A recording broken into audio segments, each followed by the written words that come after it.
Hi everybody, and welcome back with Mrs. Camacho Remote Learning. So guys, in today's video we're going to be talking about the 4 seasons. So before we left school, we began the topic in learning about and naming the 4 seasons. So we're going to do that right now, okay? So I want you to take 5 seconds and I want you to think about what you remember about the 4 seasons and if you remember what they are. So take 5 seconds and do that.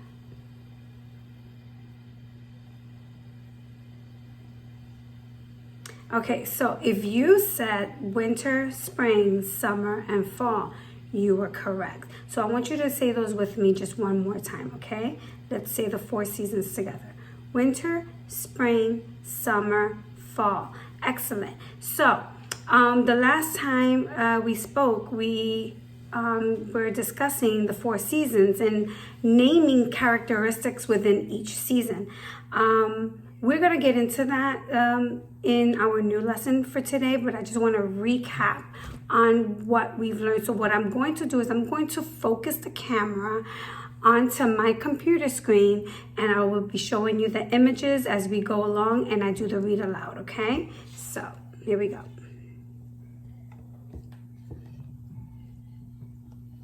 So here we have an image of the 4 seasons, and here we have the winter, spring, summer, and fall. Let's try that again, okay? Winter, spring, summer, fall. Now, we spoke the last time and we discussed that we can tell what the season is outside by looking at some things and feeling some things. So I want you to take a few seconds and think about what we discussed about that, if you can remember. If you don't remember right now, don't worry about it because we're going to go and dive right into that with our new lesson for today. Okay? All right, so I'm going to scroll down to the next image and I want you to take a look at this here. Now here is an image of the world. Now we discussed the last time that when you see the top and the bottom, the North and the South Pole, that we know that in those areas, the weather is mainly only cold. So you could say that it was always winter season in those areas.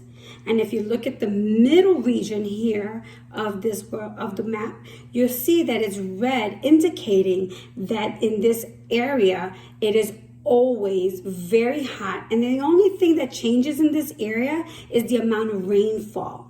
Okay, now if you see the green area here, if you see it, raise your hand. Right, that is us. That is the United States of America. And in the United States of America, we typically have 4 seasons around that area, but mainly in Northeast where we are, because we live in the North American continent of the world, North American continent. And within that North American continent, you have the United States of America. And within the United States of America, we live in the state of New York. And the state of New York is in the northeastern part of the United States. And in the northeastern part of the United States, we have the 4 seasons, okay? So in today's lesson, we are going to be talking about the winter season. So before we dive into that, I am going to show you and go over some of the vocabulary words that I think you should know to better understand the read aloud, okay? So the first word is blizzard. Can you say blizzard? Good. Blizzards are severe snowstorms with lots of wind and snow. So I'm going to see if I can find the image that will show us a blizzard. Here you go. So there's an image of a blizzard.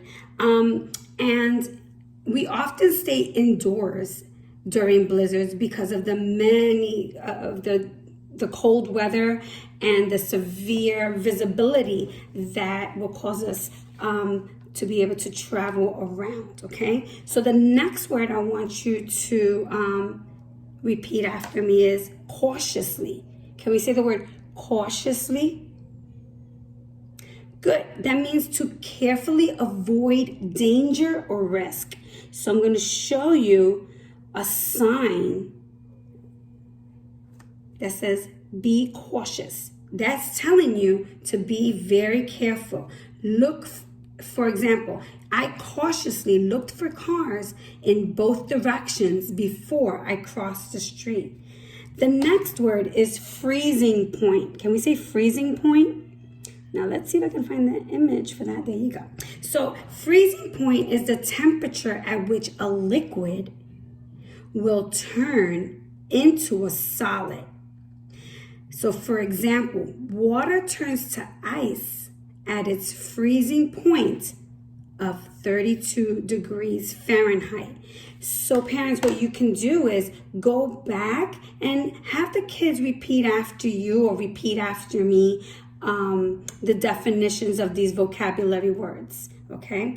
And then the next word we want to know is frigid. Now I'm going to leave the same image here because it indicates being very cold. The word means very cold. So for example, the frigid temperature outside makes me want to stay inside where it's warm. And then the last word is halt. Now, I don't have an image there. I could have put up a stop sign, but the word halt just simply means to stop. So for example, the traffic light was not working, so the policeman held up his hand when he wanted to bring the traffic to a halt. All right, so now we're gonna dive into the read aloud. And parents, usually what I do is I read aloud and I show them images as we go along. So I'm going to try my best to put the camera onto the image in which they will need to follow along. And here we go. So we're going to start. And in today's lesson, the objective is going to be that the students will be able to identify characteristics of winter. And then they're going to draw and write about the characteristics of winter. And then they're also going to do a water in a cup experiment and explain what happens and why. And that is in the vocabulary words that we just went over.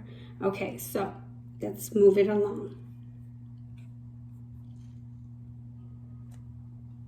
All right, so boys and girls, in today's lesson, we're going to be talking about the winter season, okay? And I want you to listen carefully to this main idea so that you can be able to identify and describe characteristics of winter, okay? Here we go.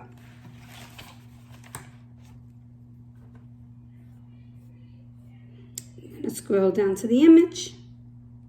Voila. Okay. Dear kindergartners, hi from your pen pal, Annie. This is Annie.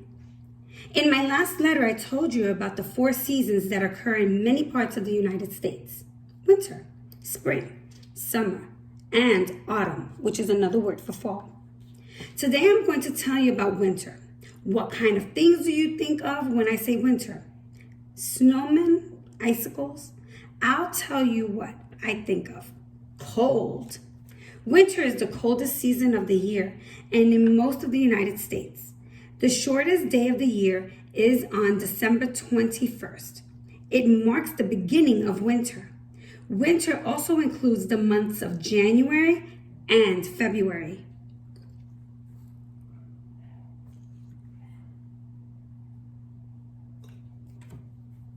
It can get very cold in the winter in most of the United States. We can tell just how cold it is by using a tool called a thermometer. This is a thermometer. Say thermometer. Very good. A thermometer measures temperature. What does the thermometer measure? If you said temperature, you were right, which is a number we use to talk about how hot or cold it is. When it is hot outside, the liquid in the temperature rises to the top.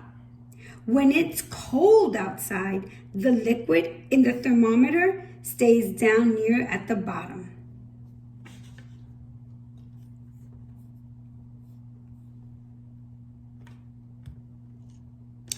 Another way that you can tell it is wintertime is by the way people are dressed. What are some of the people in this picture wearing that helps them stay warm in the winter? Take a few seconds and name those. Winter clothing is made to protect you from the cold and to keep your body nice and warm while you spend time outside. Hats, mittens, and scarves help you stay warm in the winter.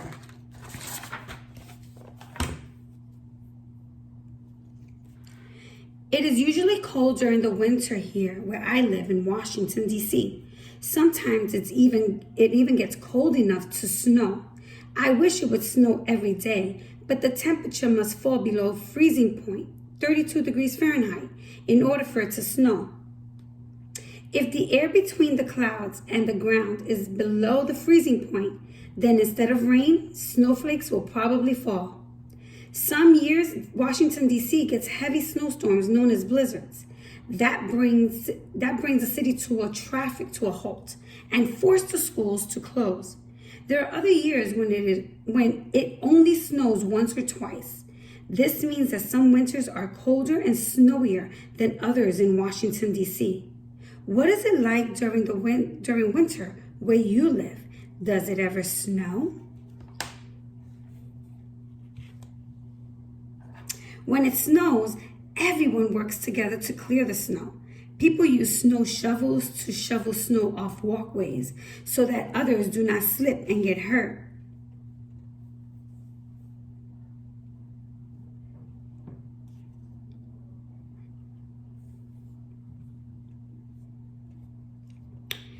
In many places where it snows, snowplows get to work clearing the streets. The big plow on the front of the truck scrapes the snow and ice from the streets. These trucks also carry salt or other chemicals, which they spread on the roads as they pass. The salt and chemicals melt the remaining ice and keep new ice from forming, which makes the roads safer for people to drive their cars. People should always drive and walk slowly and cautiously or carefully in the snow. Snow and ice are slippery, and whether you are walking or driving, you should use extra caution when the ground is covered with snow or ice.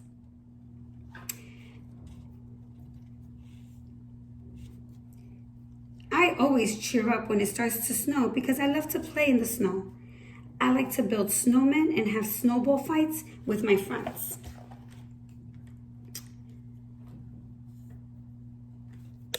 Another way to have fun in the snow is to go sledding. After a big snow, all you need is a nice steep hill, warm clothes, and something to ride on to go sledding. After playing or working outside in the winter, it is always nice to come back inside to get warm again.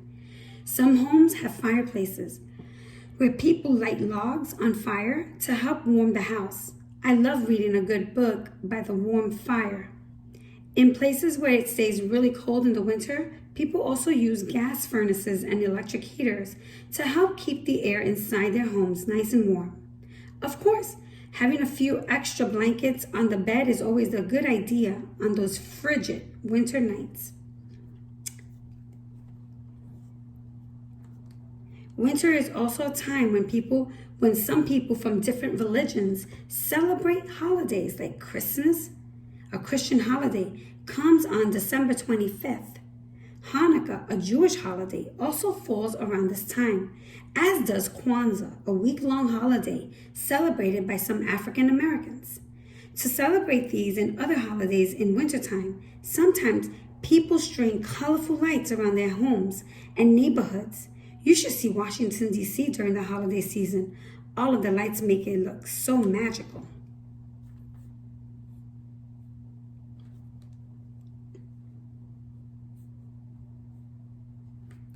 Another important winter holiday falls on December 31st, which is the last day of the year.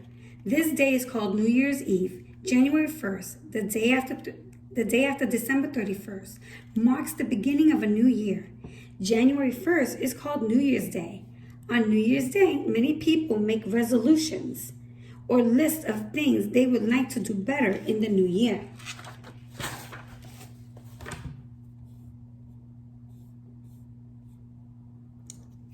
Luck and good fortune are common themes for the Lunar New Year, also known as Chinese New Year, which is a holiday that falls around the end of January and beginning of February.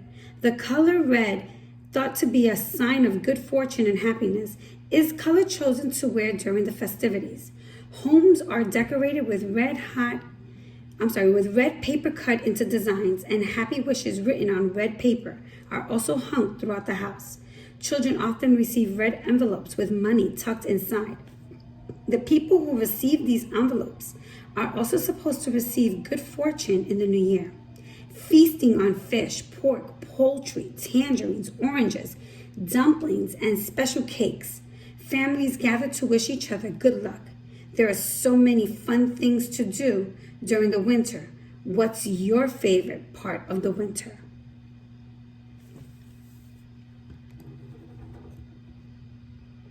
Okay, guys, so just remember that you can always go back, re-listen, stop and pause and have discussions with your child as we're going along and reading. Now, these are some of the questions that you should be asking after we are done with the read aloud. Okay, so question number 1 that I'd like to go over, and it's a literal question, and so you can find it in the read aloud, so you can go back and retrack where that part is. So here's the question. When it is cold outside, is the liquid in the thermometer close to the top of the thermometer or close to the bottom of the thermometer? If you said that it is close to the bottom of the thermometer, you are correct. When it is cold outside, the liquid in the thermometer is always down at the bottom. Here's the next question. What are some of the characteristics of winter? Now remember, when you're answering this question, you're describing how you would know that it is winter. I'm going to give you a few seconds to think. Okay. If you said that if you see snow during wintertime, you are correct. If you said that you have to wear a lot of clothing like hats and scarves and gloves to stay warm, you are correct. Now, I'm sure there are other items of clothing that you can think of, but right now we're just going to brush through this, okay? And what happens to rain when the temperature drops below the freezing point? Now, I want you to think about that question very closely, because we talked about it a little earlier in the read aloud, but we didn't really go into rain. But what do we get from rain? Water, right? And what happens to water when you put it in the freezer? It turns to ice. But there's a reason why it turns to ice. And I want to see if you can come up with that reason and then send me an email with the answer. Okay? All right. So those are the questions that I want you to go over with your parents and have a discussion. And then when you're done, I want you to put a cup of water in the freezer to see what happens. Okay? And then I'm also going to be sending you books and stories. I'm sorry about the phone. Books and stories and sing-alongs that you can incorporate with this lesson, okay?